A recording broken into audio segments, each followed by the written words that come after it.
중요한 것은 기도로밖에 살 수 없는 삶을 살았기 때문에 기도에 대한 확신이 있고, 저는 특히 이 어머니 기도회에 대한 신뢰감이 가장 커요. 우리나라에서 어머니 기도회가 처음 어디서 만들어진 줄 아시죠? 몰라요? 진짜? 여기서 만든 줄 알았어? 어머니 기도회가 제일 먼저 만들어진 게 저 충신교회라고 저 상계동에 있는 조그만 교회예요. 그래서 거기서 자녀들이 군대에 가면 엄마들이 훈련소 거기 이렇게 보내놓고 그 근처에 모여서 막 눈물로 기도한 것이 시작된 것이 어머니 기도회예요. 왜? 군대 보내놓으면 그때부터 엄마가 할 수 있는 게 있어요, 없어요? 없잖아요. 그래서 저는 그곳에 가끔 가서 그 같이 집회를 하고 설교를 할 때마다 엄청난 은혜를 받았었어요. 그래서 어머니 기도에 대한 그 감동은 늘 갖고 있습니다. 왜 어머니의 기도, 아내의 기도를 중요시 여기는가? 제가 지금 이 자리에 서 있는 것 자체가 아내의 기도였었어요. 저는 지금 저 파주에서 장애인들, 그리고 또 그 장애인의 자녀들을 같이 함께 어울려서 살아가고 있습니다. 방송생활 20년 하고 딱 접고 곧바로 장애인 일을 시작을 했어요. 왜냐하면 너무너무 능력에 비해서 먹고 사는 게 막 값지니까 이것을 갚기 위해서 그렇게 시작을 했는데, 이 모든 것이 정말 그 아내의 눈물의 기도가 저를 이 자리에 서게 한 거예요. 저는 어려서부터 하나님을 만날 수 없는 집안에서 태어났어요. 또 물론 저도 모태신앙이긴 합니다. 모태무당신앙이라고. 우리 집에서는 그 어머님이 이제 제가 초등학교 2학년 때 혼자 되셔서 정말 그 아들인 저를 자식이자 남편처럼 생각하고 같이만 살았어요. 거기다가 어머님이 고생하신 걸 보고 자랐기 때문에 어머님 말씀을 거역할 수도 없었고, 그러니까 자연히 우리 집에서는 무슨 교회 교자, 하나님의 하자만 해도 난리가 납니다. 그래서 우리 집에서는 하품할 때도 이렇게 하면 큰일 나요.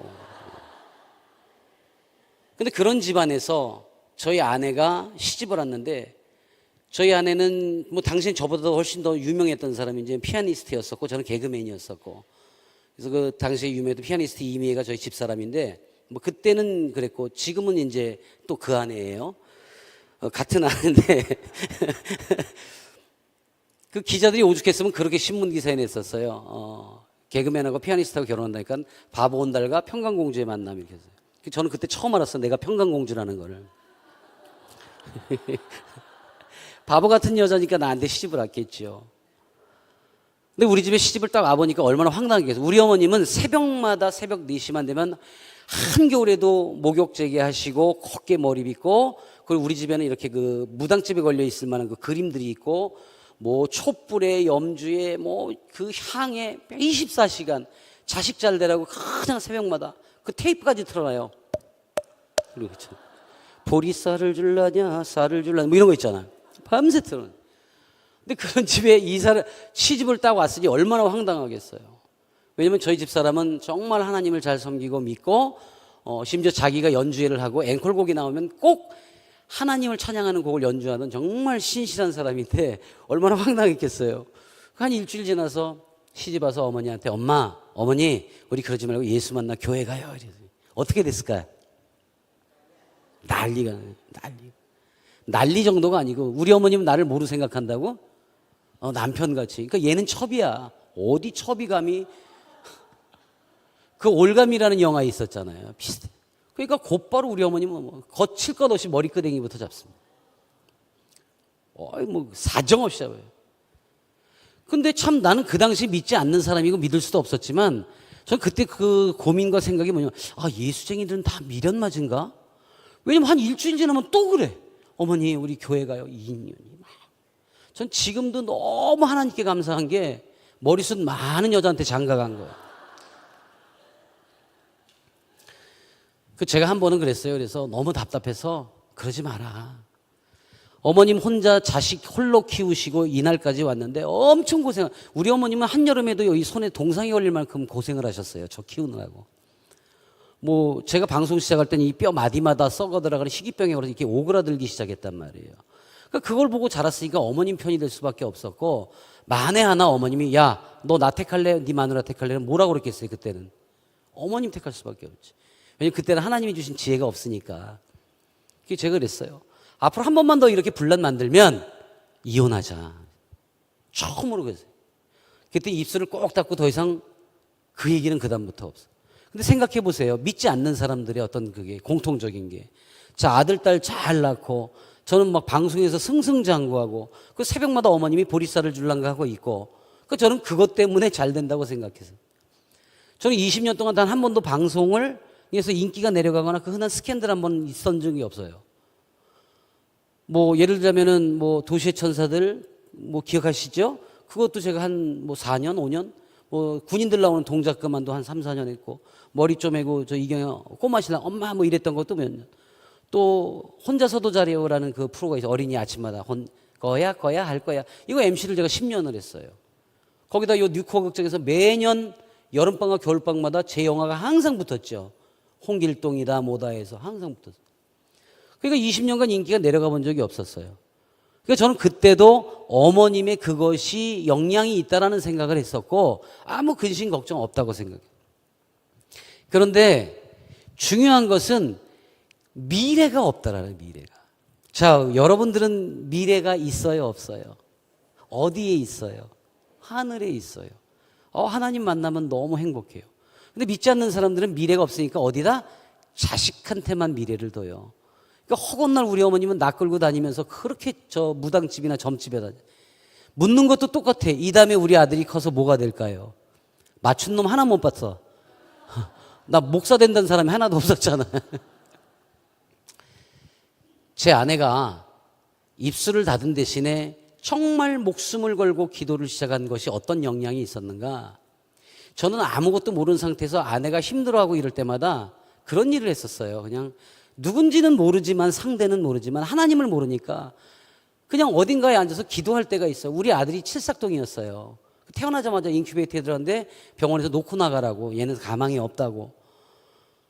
근데 그 아이를 붙들고 병원 복도에서 대상이 누군지 모르지만 우리 아이만 낳게 해주면은 내가 착하게 살까요? 근데 우리 아이는 낳았어요. 근데 저는 착하게 안 살았어요. 연예인이랍시고 껄떡거리고 살았겠죠. 이런 일들을 계속 반복했는데 그것은 나는 아무것도 몰랐는데 어느 날인가 잠을 자려고 제가 딱 누웠는데 저는 꿈엔들 생각도 못했던 예수님이란 분이 내 눈앞에 나타나신 거예요. 얼마나 놀랬겠어요. 그 집사람을 옆에 보니까 자고 있는데 깨우려고 하는데 손이 움직이지를 않아요. 목소리가 나오지를 않아요. 겁은 나고 너무 겁이 나고 당신 누구요? 그랬더니 그분이 하시는 말씀이 이제 너와 나와의 모든 약속이 끝났다 그러세요. 근데 이게 꿈이거나 자는 중이면은 그러겠지만 너무 생생한 거예요. 눈이 부셔서 얼굴을 마주 못 볼 정도로 너무너무 어마하신 거예요. 그래서 당신이 누군데 나랑 무슨 약속을 하고 뭔 약속을 지키지 않았다는 거요? 그랬더니 그분이 하시는 말씀이 내가 바로 너의 주 예수 그리스도니라 그래요. 막 그 순간에 막 눈물이 나고 막 콧물이 떨어지고 막 덜덜덜 떨리는데 그 와중에도 저는 또 그런 생각이 웃기기까지 하는 너무 기가 막히니까 왜냐면 이 양반이 한국말을 하잖아. 내가 알아들었으니까. 지금이야 이게 영적인 대화라고 생각하지만 그 당시에는요 너무 겁이 나기도 하고 그러니까 너무 무서운 거야. 그래서 내가 아니 당신은 내가 알지도 못하는 분인데 내가 무슨 약속을 했다는 겁니까? 라고 딱 질문하는 순간에 내 눈앞에 영화 필름처럼 너무 선명하게 그 지나온 세월 동안 내가 어딘지 모르게 그냥 우리 아들 붙들고 했던 것도 기도였고 이것을 하나님께서 들으셨고 이미 그것을 응답하셨다라는 겁니다. 아주 어렸을 때에 어머님이 힘들까봐 제가 학교에 가서 뭐 공부를 하던 무엇을 하던 이때마다 그때마다 지혜를 주시고 내가 했던 것이 혼자 중얼거린 것이 그냥 혼잣말이 아니고 하나님이 이미 선택하시고 듣고 일러주시고 다 해결 응답 주시는 기도였었다라는 겁니다. 여러분이 살아오시면서 해왔던 모든 것 물론 지금 이 자리에 계신 분들이 기도의 생명을 아시지만 그렇지 못한 분들께도 꼭 전해야 되는 것이 지금 이 순간에도 그들을 향해서 하나님은 계속 기도하기를 듣기를 원하고 계시는 걸 믿으시기 바랍니다. 전하셔야 돼요. 이게요 내가 살아오면서 그럼 지금까지 방송국에서도 그렇게 잘 되고 뭐 했던 거 이런 게 모든 게 그때마다 하나님이 간섭을 해주셨구나. 근데 나는 그것을 약속을 지켜본 적이 없는 정말 죽어 마땅한 사람인 거예요. 근데 그 순간에 우리 엄마가 탁 떠오르는 거예요. 그제 따졌어요. 나 예수님하고 싸운 사람이야. 따졌어. 도대체 당신네들 종교는 무슨 종교길래 내가 만약에 교회 가면 우리 어머니 돌아가신다. 당신네 종교는 불효자식 만드는 종교로 따졌어요. 그랬더니 그분이 하시는 말씀이 어짜요? 네가 그것까지 염려하느냐 그러세요. 좋습니다. 어머님이 허락하면 못 갈 게 없죠.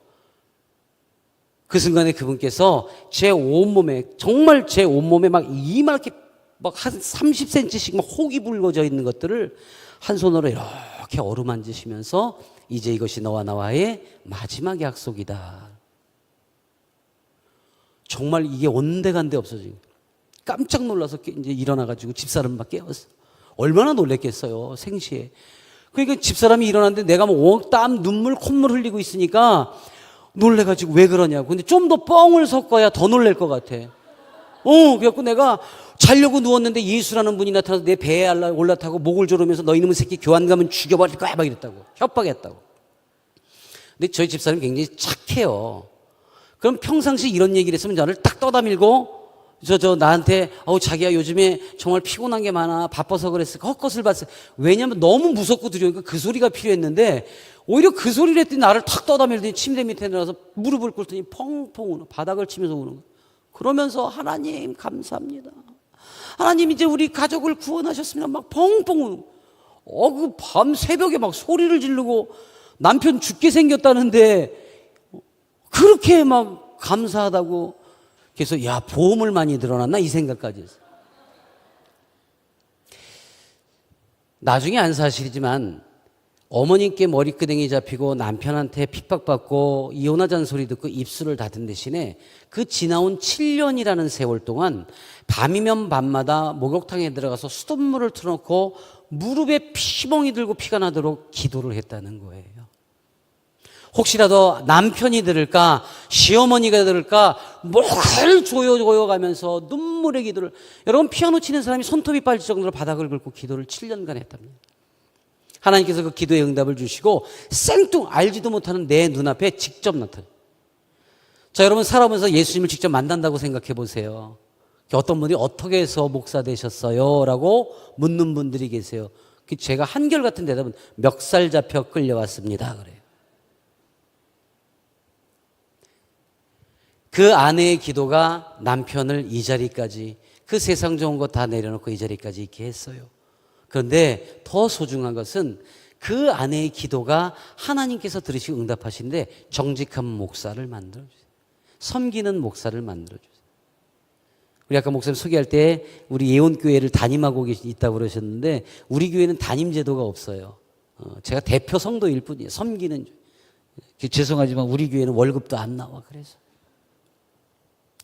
장애인들이 모여서 예배드리고 기도드리는 그 교회를 섬길 수 있도록 가장 좋은 곳에 가장 기쁜 곳에 하나님이 저를 보내시게 한 것도 아내의 기도의 응답이었을 나는 믿습니다. 제가 처음에 방송을 그만두고 미국에 이제 유학을 갔다 와서 곧바로 이제 그 안에 이제 우리 어머님이 치매가 있었고 이거는 이제 예고편 나중에 우리 또 좋은 기회 있을 때 그때 이제 함께 은혜를 나누도록 하고. 처음에 장애인 사역을 시작한 게 어떻게 된 건가? 저는 제가 목회를 하게 된 것조차도 하나님이 그들을 사랑해서 저를 보내셨다고 믿습니다. 또 연예인이 된 것조차도 내가 잘나서 잘해서가 아니라 하나님께서 지금 이렇게 쓰시려고 연예인을 만들었다고 지금은 그렇게 생각을 하고 있어요. 장애인들은 태어나면서부터 마음에 상처가 있죠. 근데 더 깊은 상처가 뭐냐면 같이 가족들과 살다가 형제자매 중에서 누군가 시집 장가를 갈 때가 되면 그때서야 시설로 보내요. 그러니까 가족한테 버림받았다는 생각 때문에 마음 문을 잠고 절대 열지를 않아요. 어떤 사람이어도 어떤 목사님이 가셔도 절대 마음 문을 안 열어요. 근데 이제 제가 가면 텔레비전에서 본 사람이 왔단 말이에요. 그럼 내가 누군지 알겠냐? 그럼 안 돼요. 나는 당신을 모르지만 하나님께서 당신을 너무 사랑하셔서 나를 이렇게 심부름 보냈다. 하나님이 자기를 아니. 그런다고. 그럼 내가 여기 어떻게 왔냐고. 그럼 막 너무 신기하죠. 막 이렇게 만져도 보고 손도 만져보고 그래요. 개그맨이었으니까 얼마나 우스웠겠어. 그럼 막 만져요. 그럼 제가 손을 잡고 우리 같이 기도할래요? 그러면 기도해달래요. 그러면 싹 끌어안아요. 하나님 아버지 감사합니다. 기도가 되겠어요? 안 돼. 하나님 아버지 감사합니다. 그때도 눈물이 터져요. 나도 울고, 이 사람은 그동안에 서러웠던 거, 가족들을 원망했던 거, 하나님을 원망했던 거, 그게 막 터지니까 막 둘이 붙들고 엉엉 울어요. 한 20분 30분 그냥 하나님 감사합니다 그러고 울어요. 그렇게 한참 울다가 딱 눈을 떠보면요, 기가 막힌 것은 우리 둘이 끌어안고 기도하고 있었는데 온 방 안에 어디서 왔는지 장애인들이 막 내 바지가랑이를 붙들고 있고 붙들고 늘어져요. 앞 못 보는 사람은 더듬더듬 거리고 오고, 다리 없는 녀석은 엉금엉금 기어오고, 땡글땡글 굴러와가지고 그 휠체어 바퀴를 붙들고 울고, 자기들도 기도해달라고. 그곳에서 하나님 이렇게 기도가 시작돼요. 뜨거운 기도가, 눈물의 기도가 시작. 그리고 첫 번째라는 것이 하나님께로부터 사랑을 받으니까 어때요? 용서를 해요. 가족들을. 그러니까 가족들을 원망하니까 그 시설에 일주일에 한 번 오던 거, 와, 오지 마! 어쩌고저쩌고 그러니까 한 달에 한 번 오다가 6개월에 한 번 오다가 1년에 한 번 오다가 안 와요. 그러니까 가족들하고 점점 멀어지죠. 근데 그 순간에 그 하나님의 사랑을 알고 나면 이들이 가장 먼저 가족을 용서합니다. 제가 그래요. 가족이 오면 이게 괜찮아. 나는 하나님과 관계 있어. 너무 좋아. 행복해. 이 얘기를 항상 하라고. 그 장애인들이 변화가 돼요. 그러면 와요. 엄마 뭐하러 왔어? 동생 뭐하러 바쁜데 왔어? 나 괜찮아. 여기서 잘 있어. 나 기도하고 하나님하고 잘 있어. 그러니까 그 변화가 좋으니까 이제 1년에 한 번 오던 게 6개월에 한 번, 한 달에 한 번, 일주일에 한 번 거의 매일같이 오는 사람들도 있다가 어떻게 돼요? 결혼하고 난 그 상대자에게 이야기를 해서 결국에는 그 시설에 있던 그 장애인 가족을 데려가더라는 겁니다. 그러면 여기서 그 복음이 전파된 것이 그 집안이 모두 하나님의 나라로 바뀌게 되더라는 겁니다. 한 사람의 기도가 그렇게 바뀌어져요. 저는 그때 그것을 알았어요. 그래서 이 기도라는 것은 내가 막 미소구가 아니라 하나님 감사합니다는 첫 번째 고백이 모든 것에 대한 해결 응답을 주신다는 걸 나는 믿습니다. 예레미야 33장 3절의 말씀 오늘 내놓은 것이, 그 말씀을 꺼내놓은 것이 바로 내가 할 수 있는 게 아무것도 없었기 때문이에요. 여러분, 연예인이라는 생활 20년 하다가 세상에 나오면 바보예요. 옷 입는 것부터 양말 신는 것까지 다 챙겨줘요. 먹는 거 뭐 다. 그런 사람이 지금 누구를 섬긴다고요? 그래서 내가 우리 교인들한테 그래요. 내가 제일 못하는 게 사람과의 관계다. 해본 적이 없으니까. 그래서 하나님이 시키는 일만 할 테니까 오해가 없도록 해라라고 늘 부탁을 해요. 당부를 하고. 근데 그 한 가지 방법, 하나님께 해주세요라는 그 방법 하나만 한다는 것이 저는 기도로밖에는 목회를 할 수가 없어요. 나머지 방법이 없잖아요. 그 아내의 기도로부터 시작된 것, 그리고 저는 그 장애인들과의 만남이 지금 어떻게 나를 변화시켰냐. 저는 장애인이 이 세상에 제일 이뻐요. 너무 이뻐요. 하나님이 이렇게 만들어주셨어요. 심지어는 우리 장애 아이들이 그 부모님들과의 관계에서 어려워지는 경우가 이제 자폐가 있거나 지적 장애가 있거나 발달 장애가 있을 때 소통하기가 참 어렵습니다. 우리 교회에 아주 심한 그 자폐하고 발달 장애가 있는 지적 장애 아이가 있었어요. 중학교 1학년짜리 하나가 있었어요. 그러니까 이 녀석이 교회를 오면 저 뒤에 있는 막 그 화분을 막 집어 던지고 막 자기한테 집중이 안 되거나 막 이러면 폭발합니다. 근데 우리 교회에서는 특별한 게 있어요.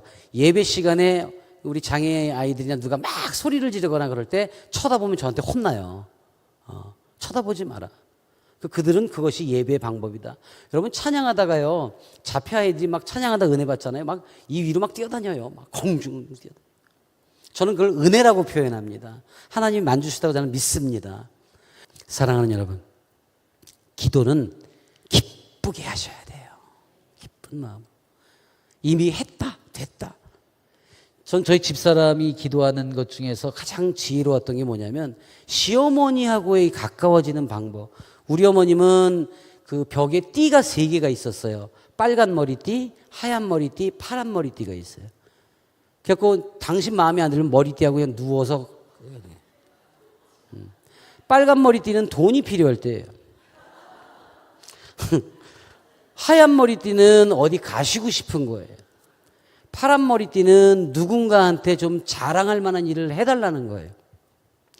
그러니까 우리 어머님의 뭐 친구 뭐 이렇게 되는 분들이 뭐 엄마를 꼬셔가지고 아유 우리 여기 저기 경로당에 뭐 텔레비전이 필요하고 뭐가 필요하고 막 그러면 그땐 파란 띠 메고 딱 넣으세요. 그러면 어머니 뭐가 필요하세요? 빨간 띠 딱 매면은 이제 용돈 뭐 이런 게 있어요. 그런데 어머님이 교회도 안 가시고 여러 가지로 힘들게 하고 아내도 힘들게 하고 한번 싸고 누우면은 안 일어나세요. 근데 안 되는 게 있잖아요. 아, 포크레인 3대를 사달래, 어느 날은. 그리고 파란 띠를 매면 이건 누군가가 또 장난질을 한 거거든. 그게 안 돼. 될 때까지 누워 계셔요. 물론 우리가 안 볼 때 드실 거 다 드십니다. 그 이제 아내한테 못마땅한 것도 있고, 그러니까 전현이 우리 집안을 말아먹은 거야. 저것이 들어오기 전까지는 내 아들이 전 진짜 봉투를 뜯지도 않고 갖다 드렸었으니까. 그 어머님이 싸고 넣으면 집사람은 기도를 해요. 근데 기도하다가 걸리면 혼나니까 옆에서 막 이렇게 청소하는 척 하면서 하나님, 우리 어머님 용돈 많이 드릴 수 있도록 아범이 더 일 잘 되게 해주세요. 그러니까 어머님 막 자는 척하고 있는데 하나님, 우리 어머님 이번에 저 필리핀 여행 갈 수 있도록 날씨도 좋게 해주시고 건강하지 못하면 못 가시니까 건강하게 해주세요. 요즘 아파서 매일 누워 계셔서 어디 못 가실 것 같아요. 벌떡 일어나세요. 왜 못 가 내가? 그러니까 기도는 기쁨의 결과로 하시면 돼요. 제가 그 어머님들의 기도 중에서 가장 멋진 기도를 하나 받은 적이 있어요. 저 군산에 있는 전주에 있는 어느 교회 집회를 갔는데 막 기도를 열심히 하는데 그 맨 앞에 나와서 한복 입고 막 그 저 부흥회 때 했잖아요. 막 할렐루야 막 그런 너무 밝은 분이 계세요. 이제 그걸 보고 이제 집회 끝나고 있는데 그 목사님 저 이 몇몇 분들 상담을 좀 해달라고. 제가 이제 사회복지학을 했으니까. 그래서 예, 그랬는데 보니까 그 맨 앞에서 할렐루야 했던 그분이 오셨어요. 그래서 왜요? 그랬더니 아들이 초등학교 4학년, 저 3학년인데 학교에 갈 때마다 그렇게 돈을 뺏기고 매를 맞는다는 거예요. 그러니까 얘가 맨날 터지고 오는 거예요. 그러니까 아예 얘를 하루에 5,000원씩을 줘서 보낸대요. 그러니까 만나면 그냥 미리 주라고. 그러더니 그게가 이제 막 그게 안 되니까 집에 와서 이제 폭력으로 바뀌는 거예요. 막 집어 던지고 막 그러고 막 난리를 부리는 거예요. 죽는다고 어린 것이. 그런데도 그냥 하나님만 믿고 그냥 할렐루야 교회에서 이렇게 봉사를 하는 거예요. 그래서 내가 그랬어. 참 속도 좋다. 애가 그러니까 제가 할 수 있는 게 없고요. 그건 정답이다. 좋다. 그러면 할 수 없어서 무엇을 하고 있을까? 교회 가서 하나님께 매달린대. 봉사하고 헌신하고. 그럼 아이한테는 아이한테 기도를 해라. 네? 아이가 싫어해도 끌어안고 기도를 해라. 학교 갈 때 끌어안고 하나님 믿습니다. 지금 이 순간에 성령이 함께 동행하여 주시옵소서. 세상이 지금 얼마나 험악해요. 나가는데 그냥 보내? 아니야. 교회 가서 매달리는 거 맞지만 아이를 향해서 하나님이 동행하는 걸 알려줘야 된다. 갔다 들어오면 승질나니까 애가 신발 막 벗고 이럴 때 강제로 끌어안고 기도해라. 하나님 감사합니다. 무사히 보내주셔서 지금도 함께 하심을 믿습니다. 이거를 계속 기도해라. 그러니 거기 왔어요. 그리고 한 2달인가 3달 지났는데 전화가 왔어요. 그 할렐루야 그 집사님이에요. 목사님 뭐 다 왜 그러니까 우리 아들이 변했어요. 우리 교회가 변했어요. 뭐냐 그랬더니 간증을 하는데 이 아이한테 정말 막 땡깡 부리다 끌어안고 지금도 함께 동행하심을 믿습니다. 동행하여 주시옵소서. 늘 함께하여 주시옵소서 기도했더니 이 아이가 어느 날 학교를 가는데 맨날 의뢰로 돈을 주고 얻어맞고 그랬는데 딱 가는데 중학교 형들이 딱 섰고 야 똑같이 일로 와 그랬더니 얘가 안 가고 딱 그러더래요. 형들 이거 나쁜 짓이에요. 하나님이 싫어하세요 그러더래. 얘들이 볼 때 얼마나 웃겨. 이게 일로 안 와? 일로 와. 형 나쁜 짓 그만하세요. 이 자식을 확 때리려고 그러는데 평소에 엄마가 집에서 했던 기도를 얘가 들었을 거냐. 갑자기 얘가 주여 그러가 주여 그러고 이제 안맞으러 확 꿇어 앉았는데 방언이 터졌어. 주여 얘네들이 볼 땐 어때요? 지들이 때리려고 겁먹어서 얘가 간질하는 거야 지금. 그러니까 무서워서 도망간 거야. 그 얘가 이제 집에 나중에 와서 엄마 내가 형들에서 때리려고 했는데 내가 쭉 그랬는데 막 이상한 소리 했는데 형들이 다 도망갔어. 끌어안고 그 집사님하고 하나님 감사합니다. 뭐 어떻게 그러니까 뭐 엄마가 맨날 하나님이 나랑 같이 계시다며. 여기서 끝나는데 이 녀석이 그 다음날도 그 형들을 쫓아다니네. 놀이터도 가고 오락실도 가서 애들면 형 하나님이 형들 불러오래. 근데 얘 잘못하면 또 그럴까 봐 애들 피하기 시작하라는 거예요. 끈질기게 그렇게 따라다녀. 근데 그중에 잘 나가는 그 녀석이 하나가 교회를 온 거예요. 왔는데 은혜를 받은 거야. 거기 청년 중고등부 그 전도사님이 막 기도해 주는데 이 녀석이 울기 시작하는 거야.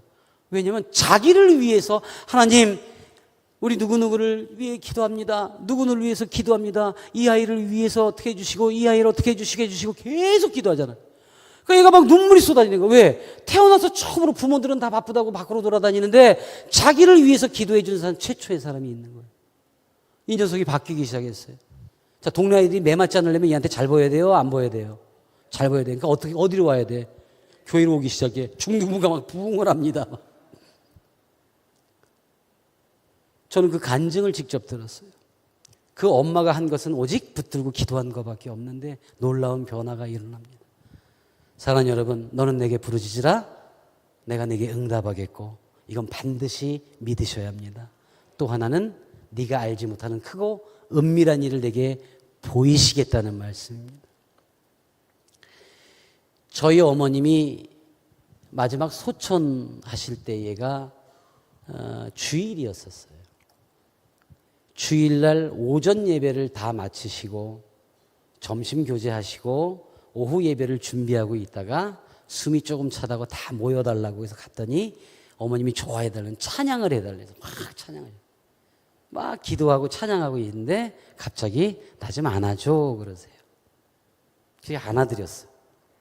빵긋 웃으시면서 돌아가셨어요. 얼마나 예쁘게 웃었는지 집사람하고 저하고 어머님을 그대로 오픈해서 꽃으로 장식해서 다 보여줬어요. 기도 가운데 찬양 가운데 하늘나라 가신 분은 이렇게 빵긋 웃는다. 정말 놀라운 일이에요. 저는 그때 어머님이 마지막으로 했던 그 말씀을 기도라고 느끼고 있습니다. 안아줘. 그래서 저는 지금도 세상에 어려운 자, 소외된 자, 힘들고 아픈 사람들을 안아주러 다니고 있어요. 기도하는 엄마, 기도하는 아들, 기도하는 아내, 이 며느리 이렇게 모인 그 집안은 기쁨의 기도가 늘 응답이 있을 줄로 믿습니다. 여러분이 물론 평소에 기도 많이 하시겠지만 이제 특별하게 오늘 제가 당부드리고 싶은 것은 기도는 다 이루어집니다. 기도했거든 의심치 말라는 겁니다.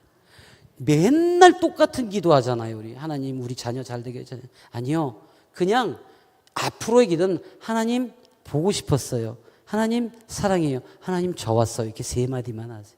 그거 계속 반복하세요. 아니 하나님께 맨날 될 때까지 그거 붙들고 맨날 이미 아십니다. 믿으십니까? 기다려야 돼요. 왜? 내가 그것을 감당할 수 있을 때까지 성장하도록 기다려야지 되는 것을 믿으시기 바랍니다. 하나님 보고 싶었어요. 하나님 저 왔어요. 하나님 사랑합니다. 그리고 요만한 것조차도 감사합니다. 그래서 그 감사한 것은 작은 것도 나누기 시작하시면 돼요. 여러분들은 지금 얼마나 큰 축복의 사람들이에요. 여러분들이 지금 앉은 자리 이렇게 보고 우리 보면 저 쇠파이프가 몇 개? 하나 둘 셋 넷 다섯 여섯 엄청. 저는 이렇게 좋은 환경에서 좋은 목사님들과 좋은 찬양팀들과 함께 찬양할 수 있고 기도할 수 있는 이 시간에 모인 여러분들이 하나님께서 가장 기뻐 축복하셔서 나는 믿습니다. 우리 예온교회는요, 기도 한번 하려면요, 소리내서 기도 한번 하려면요, 3분에서 5분이 걸려요. 입술 닫을 때까지. 하나님 모르실까요? 하는 동안에 알지요. 여러분이 지금 기도할 수 있는 그 자체를 기쁨으로 축복으로 여기시기 바랍니다.